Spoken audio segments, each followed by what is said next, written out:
Hello again guys, welcome back to the channel. This is Comic Kid here again, and today we have another figure review for y'all, and I am just super excited to have these here. They did come out, I want to say November of last year, but I was never able to find one, and then finally my local comic shop got them in, and so I snagged one up immediately. And so today we will be unboxing and reviewing the Red Hood and Nightwing 2-pack from McFarlane's DC Multiverse line. Now right off the bat there are a few more immediate things that you'll notice, especially about the box alone, and that it is significantly taller than an average Multiverse box by like a good inch or two.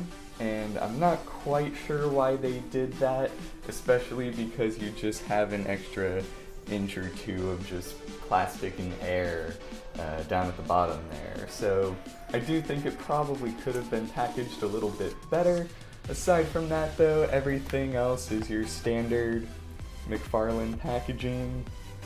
You have the details and info there on the back, as well as the bonus stuff.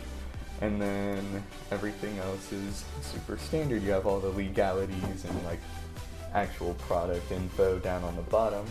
So there is that.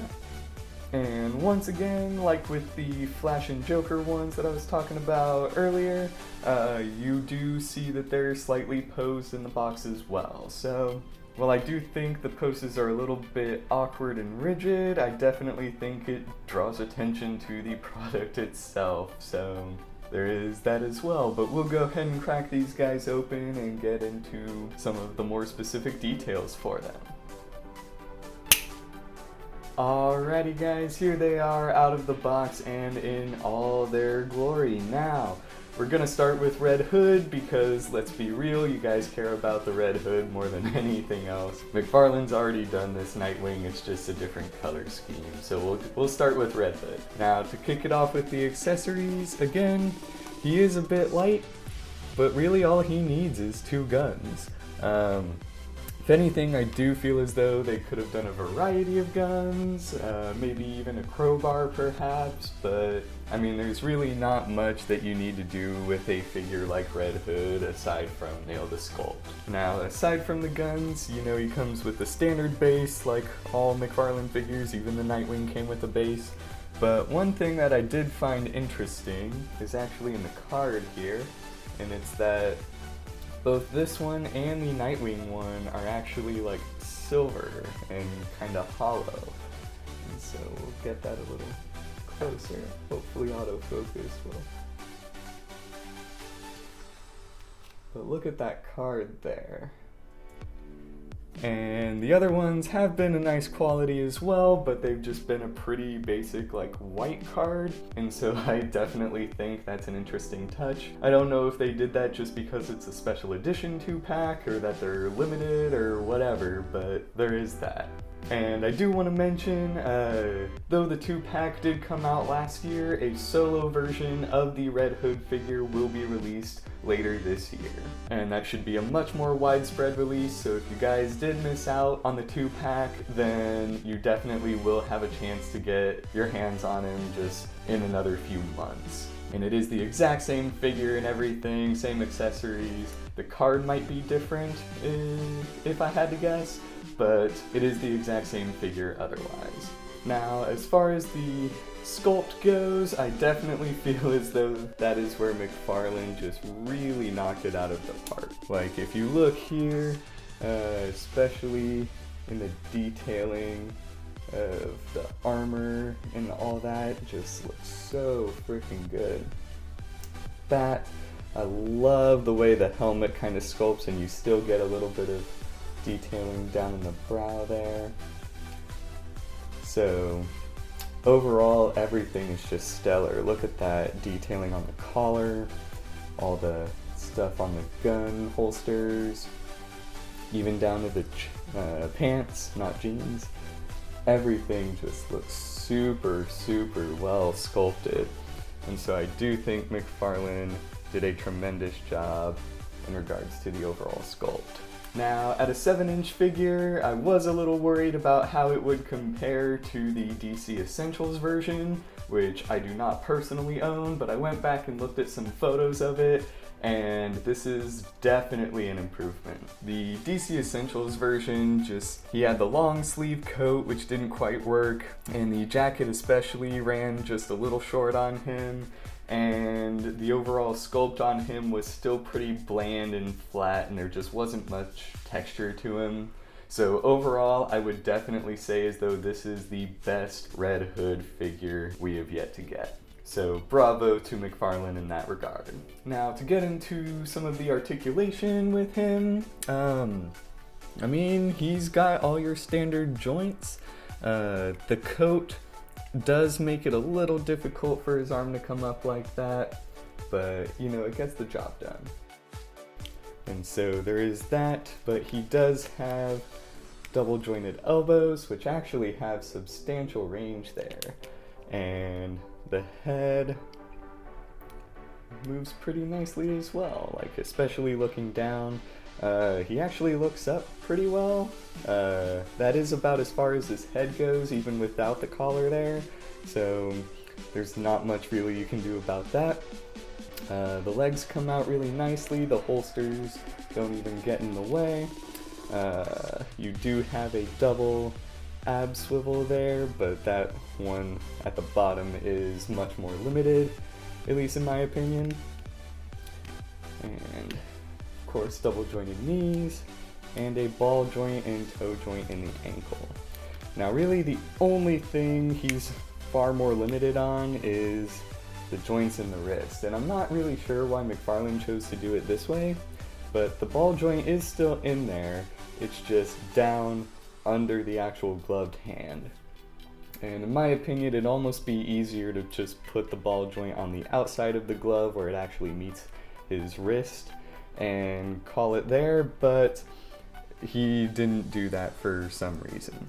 So that's really the only place where he is limited in movement, but despite the triangularity of his coat there and just how stiff a plastic that is, I am genuinely impressed that his arms have such good range of motion. But I did want to show off this guy for reference. This is of course the Mattel version of the character, and I just think it's absolutely insane to see the detailing on this one in comparison to what McFarlane did. These figures came out a little over a year apart from each other, I think. Hell, it might be under a year apart from each other, and just the amount of difference between them is astounding. Look, like the color scheme is just very bland. There's absolutely no texturing on him whatsoever. Nice dull helmet, no shine to it at all. Such limited articulation. And again, my biggest complaint about this figure overall is that the guns do not come out of their holster. So just looking at the difference between the McFarlane and Mattel ones, it's easy to see that McFarlane is the far superior of the two. And then before I forget to mention, he does hold the guns pretty nicely as well. They are a little difficult to get in. I tried it a bit earlier, and so the good news is they're nice and tight, but they do slip nicely over the finger there.